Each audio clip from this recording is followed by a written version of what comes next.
Welcome, welcome, welcome. Welcome to the Global Reading Community Author Talk Series. Thank you for sharing your afternoon with us. We are so happy to have you. My name is Ayan Adam. I'm the K-5 Program Manager at the Seattle Public Library. I want to give a special thanks to our wonderful community partners at East African Community Services and Seattle Housing Authority. Together, we were able to distribute 1,600 author talk books to youth and families in the city. I also want to thank the Library Foundation for their generosity. I want to thank my library colleagues and amazing team leaders who've been planning and preparing for these events for you. And I'm excited for you all to meet them. They're really amazing. I also want to acknowledge that we are on Indigenous land, specifically the land of the Coast Salish and Duwamish people. We honor their elders, past and present, and we thank them for their stewardship of this land.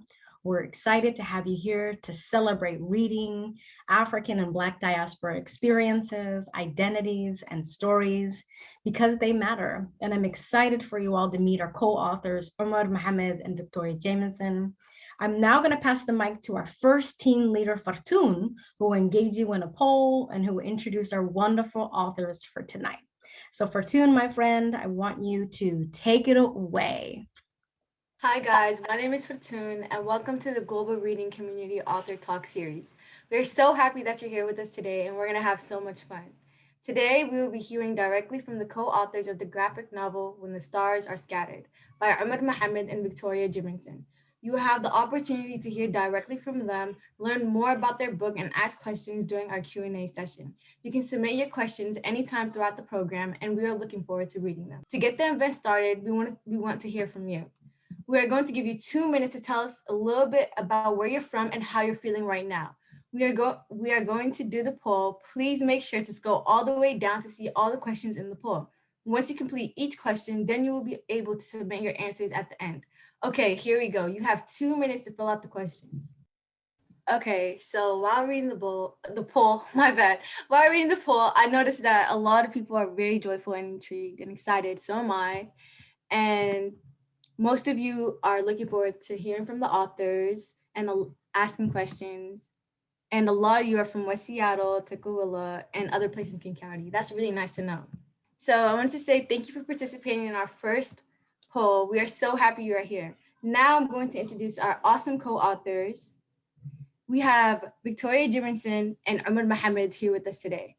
Victoria Jimenson received her BFA in illustration from the Rhode Island School of Design and worked as a children's book designer before becoming a full-time illustrator. She has also worked as a portrait artist aboard a cruise ship and has lived in Australia, Italy, and Canada. She now lives with her family in Pennsylvania.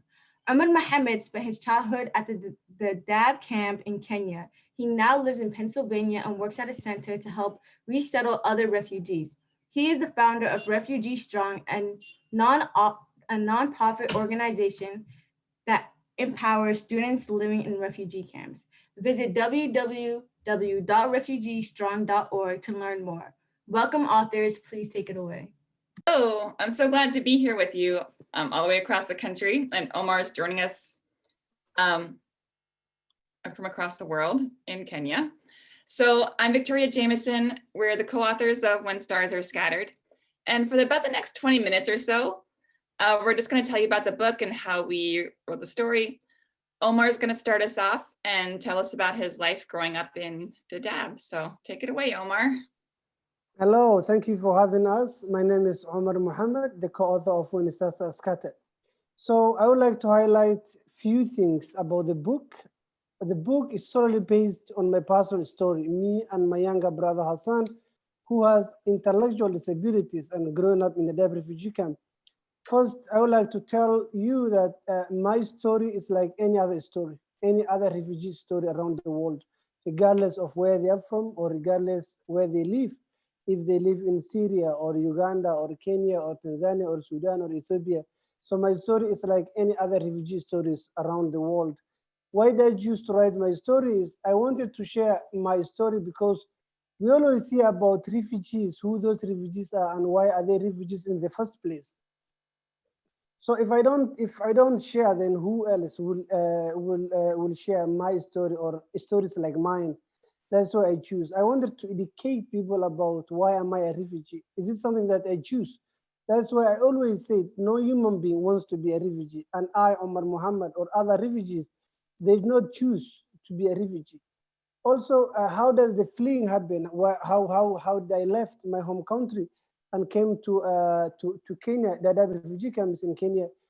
One thing is fleeing. When you are fleeing from your own home country, is not where you organize. You say, okay, kids or families gather your belongings, and we are going to leave tomorrow or after tomorrow. No, fleeing is you flee from where you are because of your safety. And then for me, fleeing from Somalia to Kenya, it took us about 2 to 3 months. And in the Dadaab refugee camps, it's not something that my parents wanted me to choose for me. And it was not also something that I choose. My parents, when I was young, my parents were what you guys call a middle class family. They were able to provide for us, so we needed nothing. And but the circumstances make us to become to leave our homes and also seek refuge in the Dadaab refugee camps in Kenya. Also, when we talk about refugees, we mostly forget those who lost their lives when they were seeking refuge.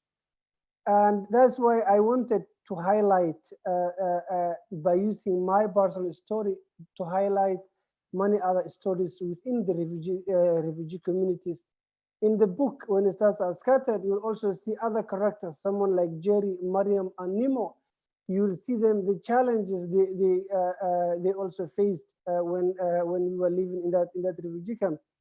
So how was life in the Dadaab refugee camp? Life was not a blessing because in the camp, the United Nations were planning to host about 20,000 or 30,000, but over 300,000 refugees showed up in the Dadaab refugee camp. That made everything scarcity of food, scarcity of water, the medicine, clothes, housing, everything became less. When I was growing up in the Dadaab refugee camp, eating three times a day wasn't something available to me or even to those refugees who are still in those camps. If you eat one meal a day, you are very fortunate. Also, clothes. I remember we used to wear one long shirt that goes up to your knee. That means you can only afford one thing as a piece of clothes. It's not, and also schools were very overcrowded in the Dadaab at my time, and there was only one high school. And in my time, when we finished middle school, for you to go to high school, you are required. They only had a space for 150 students. In middle school, we were over 800 students, but they only had a space for 150. 650 students will end up in the market, or they will end up in the streets. They can't continue their education. I'm not talking about college. I'm talking about even high school. They can't even continue. But that has recently changed with the help of resettlement program. Those who came to America or Canada or Europe were able to provide some support back to those families, and they were able to build more schools. Secondly, as you can hear, I have a strong accent. That means I speak other language fluently. English is not my first language, not also my second language. If you have an accent or you don't speak English fluently or very well, let that not be a barrier or discourage you not to do what you wanted to do or what you wanted to be, because that means you are bilingual, or even you may speak more than one language, or you may speak more than two languages. Some people may discriminate you based on the way you look, or the way you speak, or the way you dress, or the way let that not be also bothered, because you didn't choose to look the way you look. You didn't it is God who chose you. I was born in Somalia. I didn't choose to be born in Somalia. It is God who gave me, and I'm always thankful the way I look, or the way I speak, or where I was born, or where I'm from. So let that not be also any discouraging to you or barriers to you. You can be whatever you want to be. You can do whatever you want to do if you have the commitment and also the courage.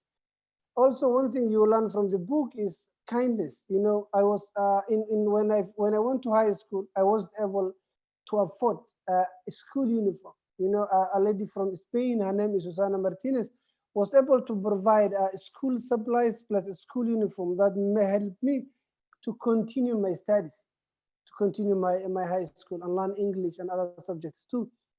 That taught me one kind thing that you do for another human being may had a huge influence on their lives, and also that also applies the same as one mean thing that you do to another human being may ruin their life.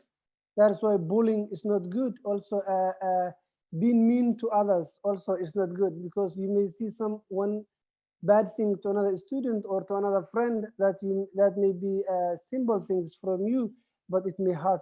It may be hurtful to them. One of the the challenges that I faced when I came to America was, you know, the food was different, the language was different, the people were different, the weather, everything was different. And still, me growing up with no parental support, with my younger brother coming to America, still I graduated from the University of Arizona in Tucson, Arizona, with no parental support. I was able to get my bachelor's degree and then work with the resettlement agency as a resettlement case manager for the last 6 years. Now I founded a non-profit organization that helps those refugees who are still in the Dadaab refugee camp by providing school supplies to those kids who are on my shoes where I was in 2000 or in 1999, 98, or so forth. That is why you can be whatever you want to be.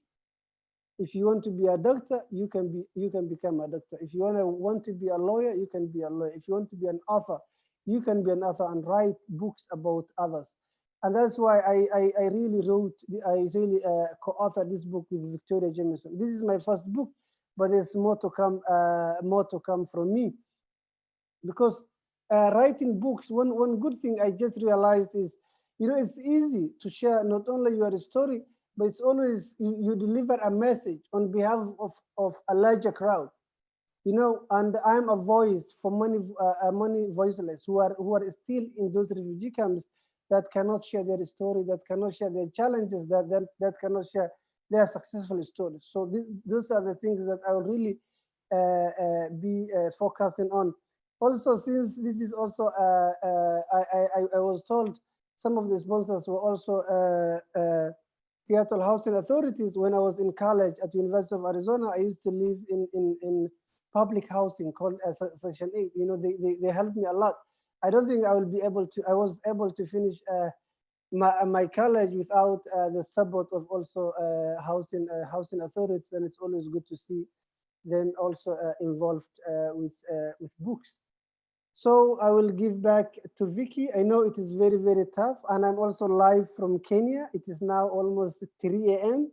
You know, I'm so excited to join you and to join you guys. And I hope you have a lot of questions for me, because I just give you like a very short memory of about my story. I know you're going to ask about my brother. Hassan is doing very well. He's here with me. My mom is also doing very well here with me in Kenya. My kids are also here with me in Kenya. We're all back to Kenya and hoping to be back to the US soon. Thank you very much. I'll give back to Vicky and waiting for your questions too. Okay, thanks. So I know this is brief, but I want to give you just a rundown of how we made the book. Like, how do you take a story and actually make it into a graphic novel like this? So a lot of people ask how Omar and I met. So I had started volunteering when I lived in Portland, Oregon. I volunteered for an organization called Catholic Charities, which welcomed new refugees to the US and kind of helped find jobs and just find their way around. And I just started volunteering in very small ways. Like, I would go to the airport and help greet families. I was paired up with a woman named Munira, and I helped her learn how to ride the bus and get to her appointments around town with her daughter, Nemo. So it was really eye-opening experience, and I learned so much, and I heard so many stories. And I was already a graphic novelist, and I was wondering if there was some way that I could collaborate with someone to tell someone's story. But the pieces didn't fall together until I met Omar. When my family moved to Pennsylvania, I was visiting his place of work, which is Church World Service, which is also a refugee resettlement agency. And we just kind of sat down and talked about what a book together would look like. And I had to maybe convince Omar to make it a book for kids and a graphic novel. mainly because that's all I know how to make. I couldn't do an adult memoir like Omar's original plan. So we sat down to talk about what a kid's book would look like. So the way it started was with a notebook like this. I like to show people what I use to make my books because I don't use fancy equipment. I just use whatever notebooks I find around the house. And the first thing we did was we just sat down. I would go to Omar's place of work during lunch breaks or after work, and I would just take notes as Omar would tell me stories about growing up in Dadaab. And we did this for a few months, I would say, where we just sat and talked and asked questions. And it's really a chance for me to get to know Omar's story, for us to like get to know each other and see if we could work together.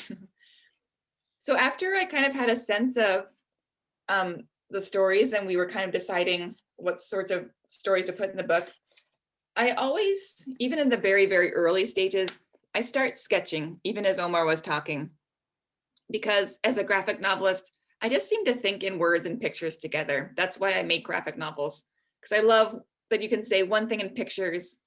You can say a lot about how someone's feeling just by the way you draw them. So I love to do the two together. So we did this for a long time. And after we kind of decided, well, what parts of a story to put in, I mean, it's pretty difficult. Imagine if you had to write a book about your life. How would you choose which parts are the most important things you had to put in a book? So that took a while. Eventually, we wrote a manuscript, kind of like this. This is a manuscript for my current project. It's not for stars, but they look pretty much the same. And I write down the dialogue and the characters.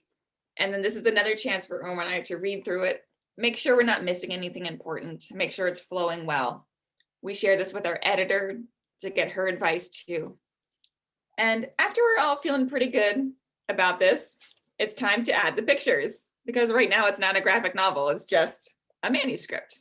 So to start the pictures, I go back to my trusty notebook and I get myself a pencil and I start doing what are called thumbnail sketches. So for this book, they look something like this. If you've read graphic novels, you know that there are pages and there are panels within each page. So when I make a graphic novel, I think of myself like a movie director because I write the script, I help do set design and character design. And especially in this part, I'm doing camera work. So in some panels, I want to zoom close in on a handshake. Or in this panel, I zoomed up to the ceiling so I could show the brothers sleeping on the ground. If it's a big crowd scene, maybe I want to zoom way back so you can see the whole crowd or see a big landscape. So I do the whole book like this and kind of plot out what it's going to look like. The only problem is no one can tell what's going on. Like, we can't publish a book like this. There's no story. It's just a big bunch of scribbles. So I have to kind of work to make it more understandable to everybody. So I start by making the drawings look a little better. And for this, I move up to bigger paper. And I just start to make the drawings look a little bit better, a little bit neater. For this stage, I also don't use special equipment. I steal the paper from our printer in the house. And then my family gets mad at me because someone wants to print something and there's no paper. And I always say it's not me, but it's always me. So I make the drawings look a little bit better. And eventually, I make them look better, until the sketches look something like this. So it's still not finished art, but at least now you can tell what's going on in the sketches. And I've got sketches and words together. So this is really a point where Omar and I and our editor really go through the book carefully and make sure everything we're saying in the pictures and the words is exactly the way we want them. This is also the point we shared it with a lot of other readers. So some of the people Omar went to lived in Dadaab with, some people who lived in different refugee camps, Susana Martinez, who works for the United Nations. We just had a bunch of people read the book to make sure we weren't missing anything or overlooking anything. So once everyone kind of gave their feedback and said, okay, you're good to go, then it was my favorite part. I love doing this part because now it's time to do the final art for the book. So when I do the final art, I take my sketch and on the back of the sheet of paper, I scribble all over with a blue pencil. And then I take another pencil and I put it on top of a good sheet of paper. This is when I finally splurge for like good paper. and I press down really hard on my sketch and I trace it. And what that does is when I press down hard, it transfers that blue line to my paper. So I kind of have, if you look closely, you can see the blue line behind the ink drawing. So on top of that blue line, then I can take a paintbrush or a pen and I can trace over it and make it look really nice and neat and finished. So that's how I make the art for the book. This is what the final art looks like. And I'll show you what the page looks like in the book, because you'll notice a few differences between this and the book. So for one thing, the art is a lot bigger than the book. And the reason I do it bigger is because there's so many details to fit in, like that bus in the background or the character's clothes and shoes, that I don't have pens small enough to draw them. I would just draw myself crazy. So I do it a little bigger so I can fit in all those details, and then I squish it down. Another difference is there's no color in this art. So the way we add the color is I scan it into Photoshop and we add the color. We had a colorist named Iman Getty who helped us with the color for this book. And she had a really big job, because when you read the book, the characters have different patterns like stripes or flowers or plaid that Iman had to add by hand. So that was a big job. And then lastly, the words. I add the words on the computer. And that's because if I make a spelling mistake or we need to change something, it's easy to fix on the computer. But I like to show people that you don't need special equipment to make a book. I think as long as you got paper and a pencil, you can make your own comic books. You can make your own graphic novel. You could write the words in speech bubbles. You could add color with markers or crayons if you want to. But you don't need special equipment. Go ahead and write your story if you've got a story to tell.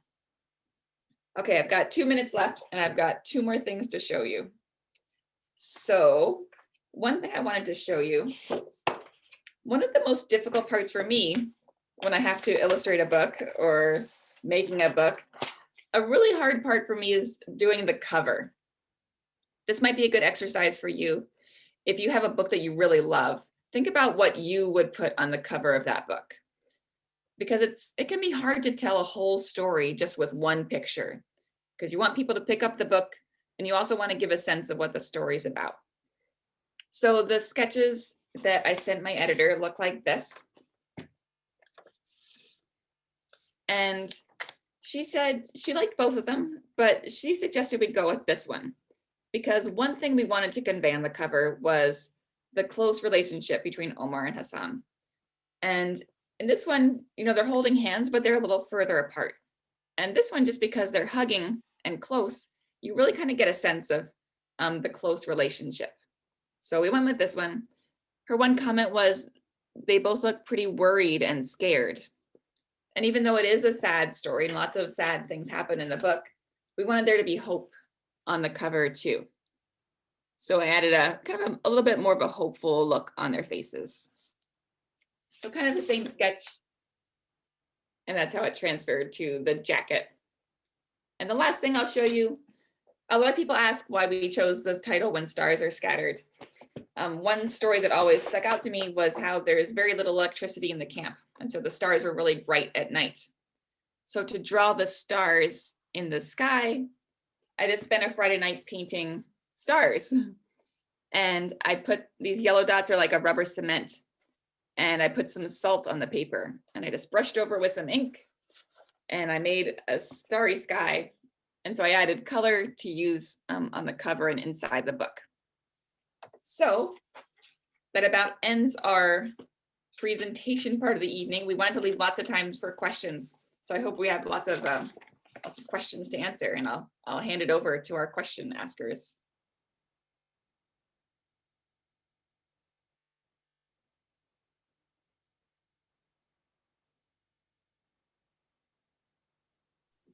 All right, Jafia, go ahead and take over the Q&A. Thank you so much, Jafia.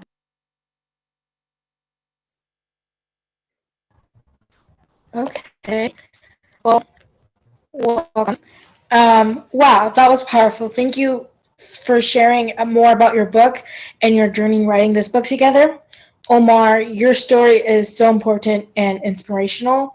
Thank you for sharing it with the world. It provides young people like me um, and their families with an opportunity to relate to your experience or to learn something new. We are now going to transition to questions and answers from our wonderful audience.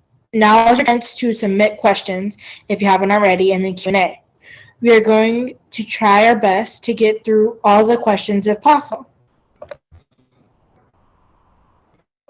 Okay. So the first question is from Ben Dottie, and Ben asked, what was it like to finally see your mother? I was very excited and very joyful. Being a parent right now, I know the pain she has been going through without knowing where her kids are. So to uniting with my mom was the best thing ever happened to me. So it was really joyful, and she was very excited, and we were also very, very excited.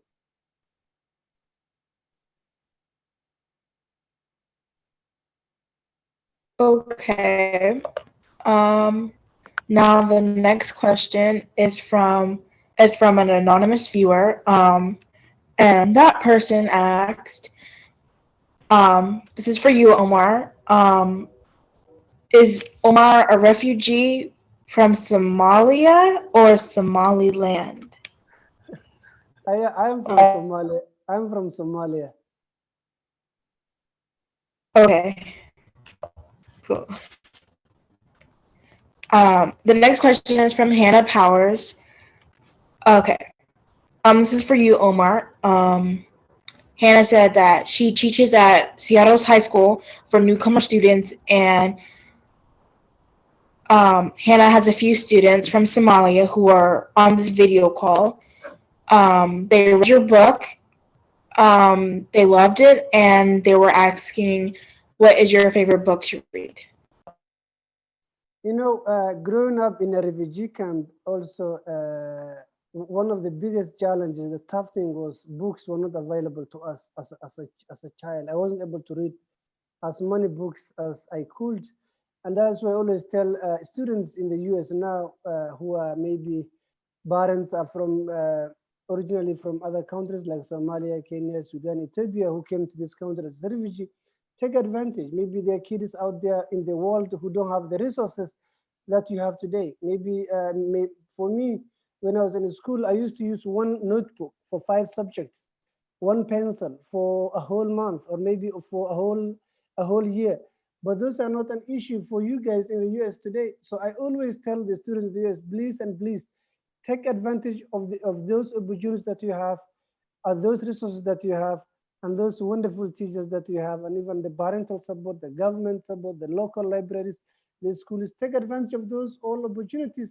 There are kids around the world who doesn't have these opportunities that you have. Also, one thing, when your teachers, why your teachers are after you or your parents are after you is for you to succeed. If you succeed in life, your whole community will succeed. If your community succeeds, the whole country will succeed, and your even native countries like Somalia will also succeed.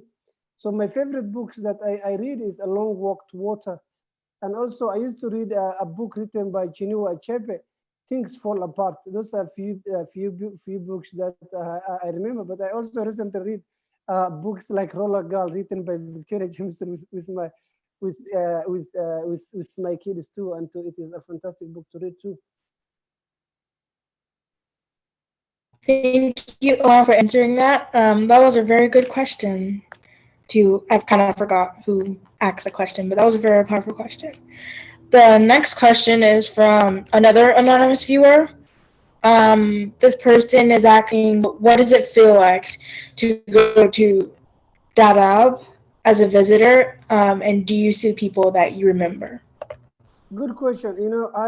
It is strange because when you live in the US for over 10 years and you go back to where you grow up and you lived all your life, and the crazy thing is that there's no electricity at night. It's dark, so things really what looked totally different. Maybe I was more Americanized when I go back, and Yes, there were some people that I knew, people even that were some of the characters in the book, someone like Jerry, he's still in the Dadaab refugee camp, so I was able to get to see him.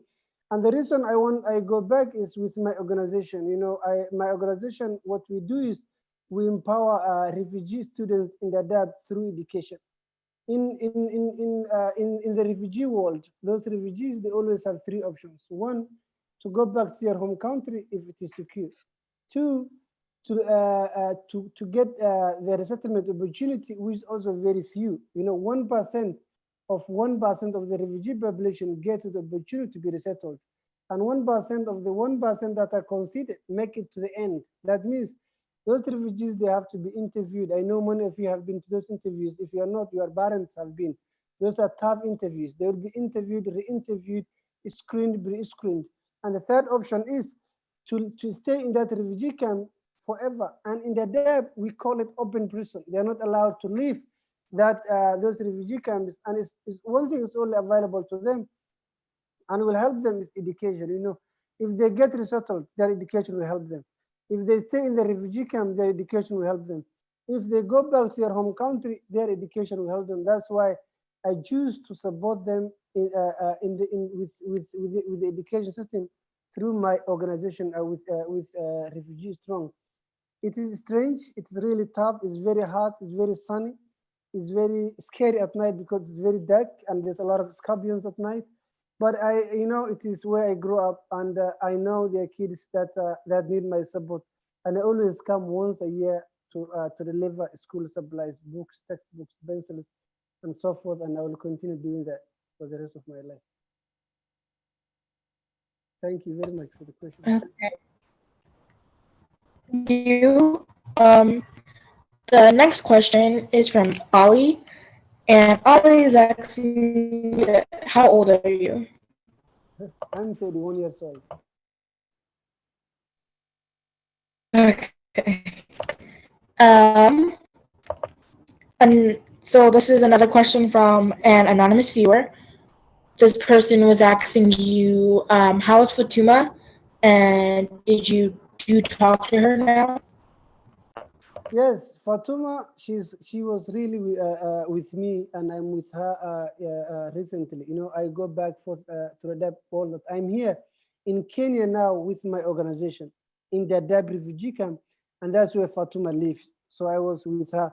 I'm with her. I mean, and she's really doing very well. And she's getting older. She has some minor medical issues that I was able to help her with to get some care, but she's doing very, very well. And thank you for asking.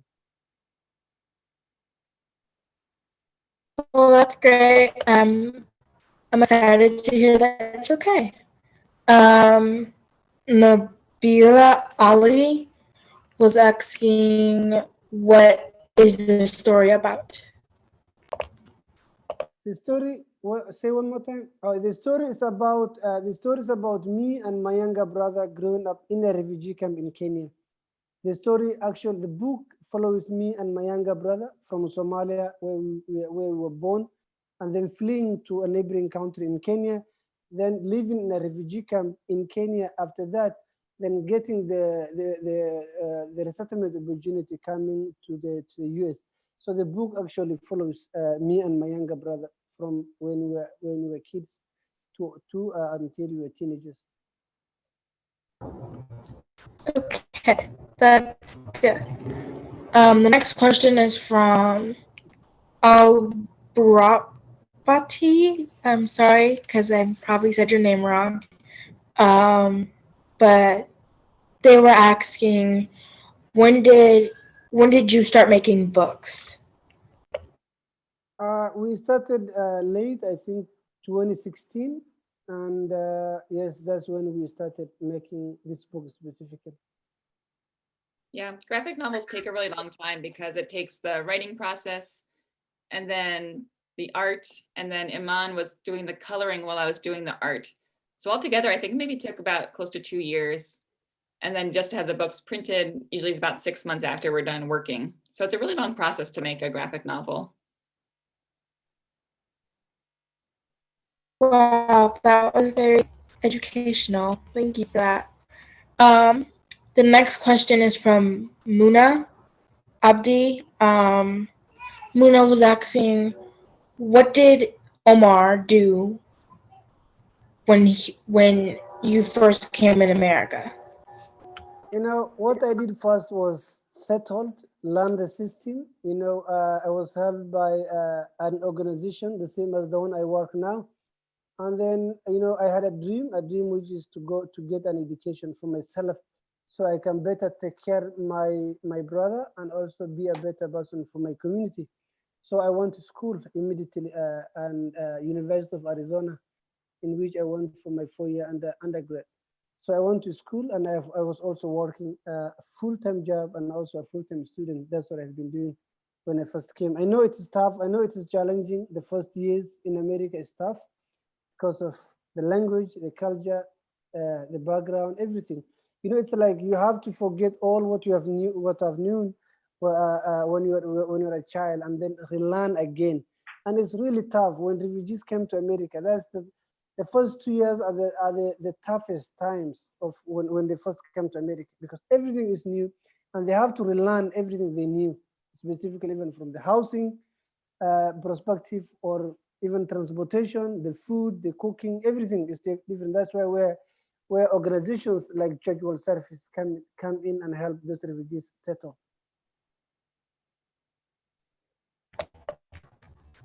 Thank you.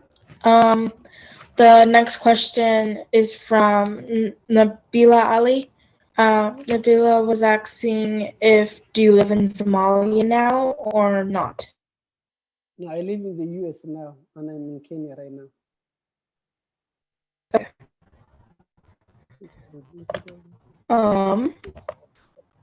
So this question is from one Fadarif. I'm not sure if that's actually a word. But that person was asking, how long did it take to make the book? Yeah, I would say about 2 years. I think maybe a year. I usually break it down to about a year of the writing and then a year doing the art. And we were both involved in both. Like, even though, I mean, Omar can draw, don't let him tell you that he can't draw. But when I was doing the drawings, I would share, you know, we had constant feedback to make sure all the drawings were correct. So we were both involved with the whole thing for about 2 years.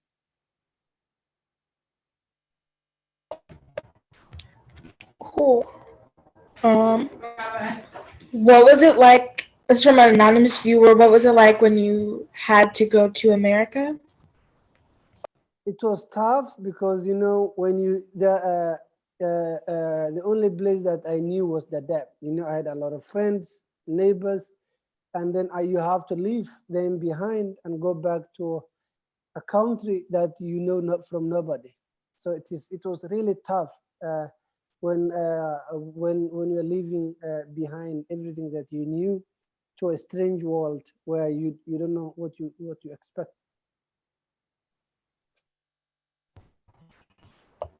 Thank you.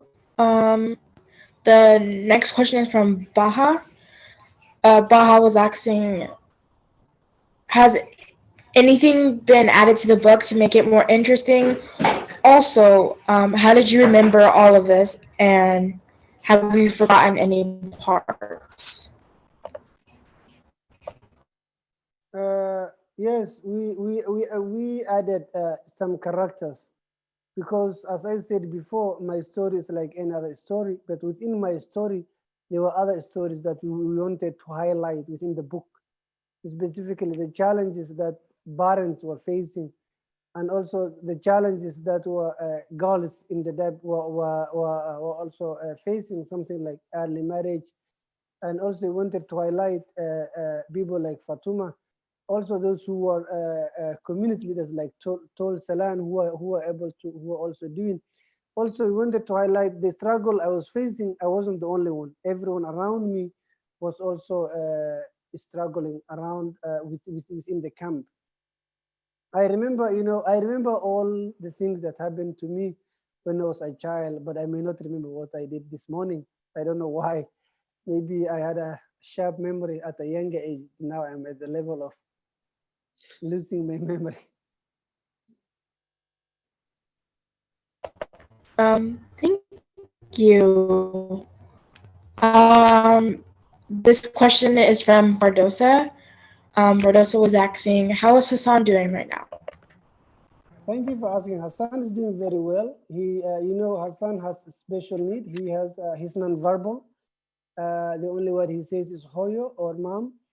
And he also had intellectual disabilities. He has been seeing psychiatric doctors. He's really doing very, very well. His life has hugely improved, and he's now enjoying time with the rest of my family here in Kenya. Well, thank you very much. This question is from Jahim Purvis. Purvis? I hope I'm saying that wrong. I'm so sorry if I said it wrong. Jahim was asking, were you happy to see your mom? Yes, I was very excited to reunite with my mom for the first time after such a long period of time.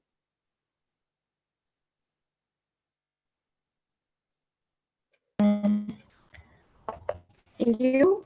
The next question is from Mike. He was asking, did you have any bullies in school?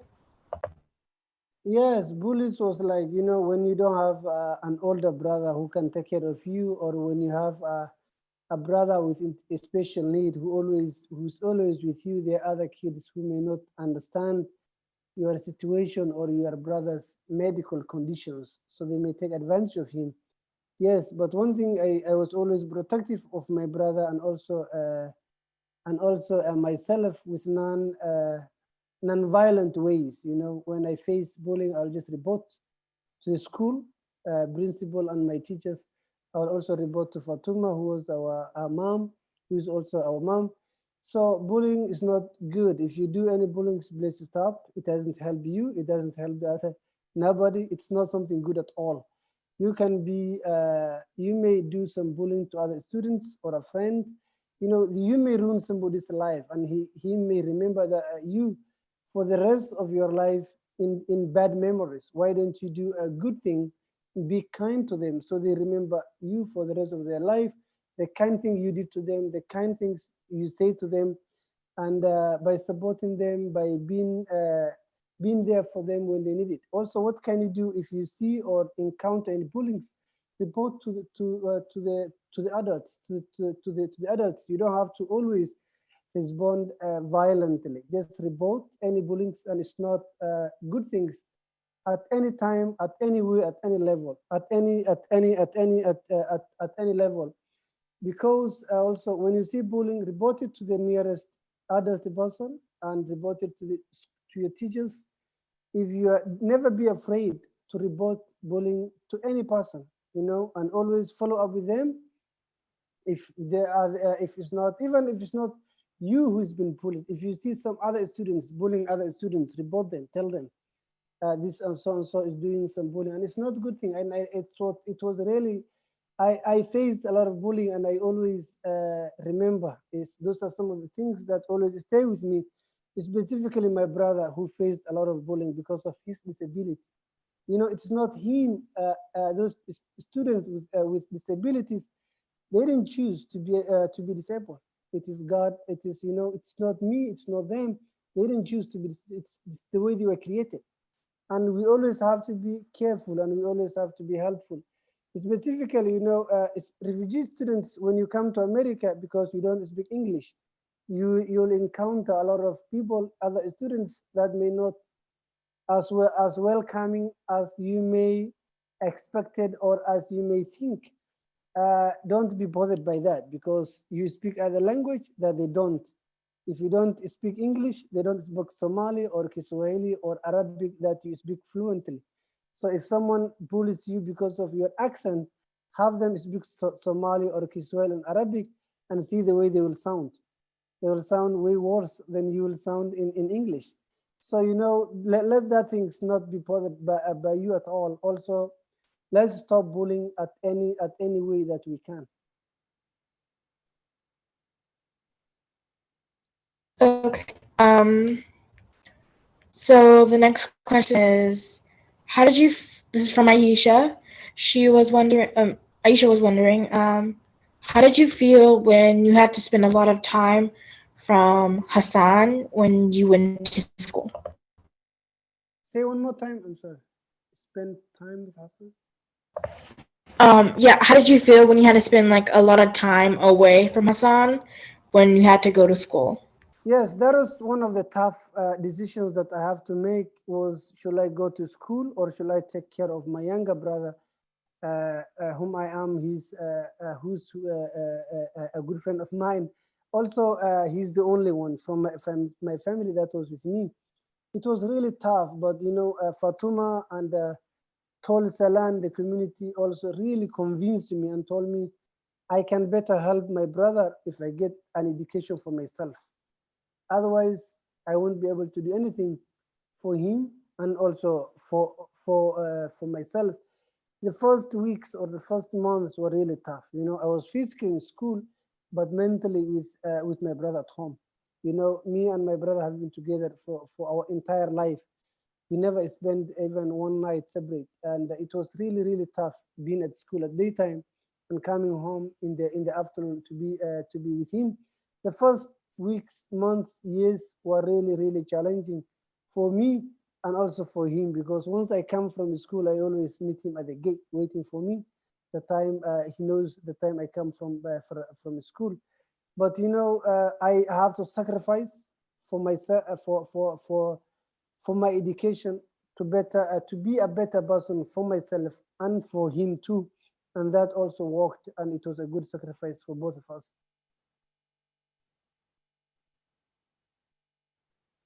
Okay, thank you. And the very last question will be from Zarina Ahmed. Zarina was asking, have kids in Dadaab read your book, and how did it make them feel if they did? They read for the first time, and I was able to get some copies back to Dadaab myself. Right now I'm in Kenya, as I said earlier, and they were able, few of them were able to read because there are only few copies, about 5 of them in the Dadaab right now, and it's going around to different schools. They read it, and they were really happy because they were represented around the world.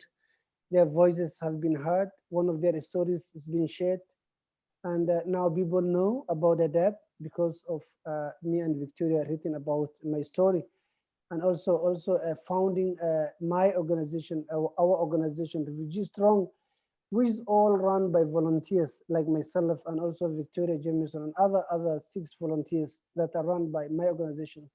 So yes, the book is in the debt, few copies. I hope to send more copies and send it to different schools in the debt. Thank you very much. I just want to say thank you to all of the people who asked questions, and sorry if your questions weren't able to be answered. Well, great questions, everyone. That was really fun. Before we wrapped up our event and announced prize winners, we would want to hear from you and a little bit how you enjoyed this event this afternoon. Your feedback is very important to us, and I'm going to launch our last engagement poll now. You have about 2 minutes to tell us how you're feeling or what you liked about today's author talk with Omar Mohamed and Victoria Jamieson.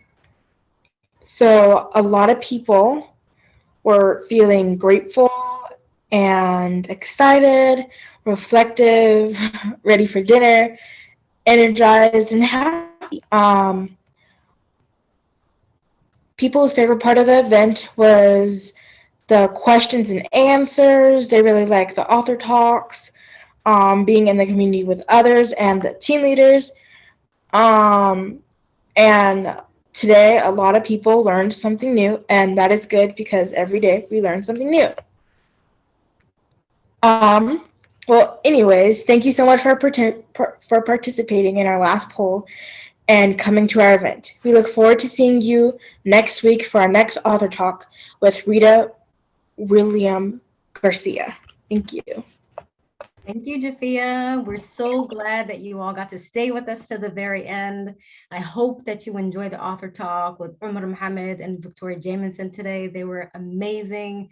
I want to share a reminder with you all that we have 2 more author talks the next 2 Wednesdays at 4 o'clock with the same Zoom link. So please share with your friends and family members. Next Wednesday at 10 o'clock, we'll be in conversation with another award-winning author. Her name is Rita Williams Garcia. And the week after that, Wednesday, March 17th, we will have a conversation with author Simon Nurali. So you can access these books, all of the other global reading titles through the library's website.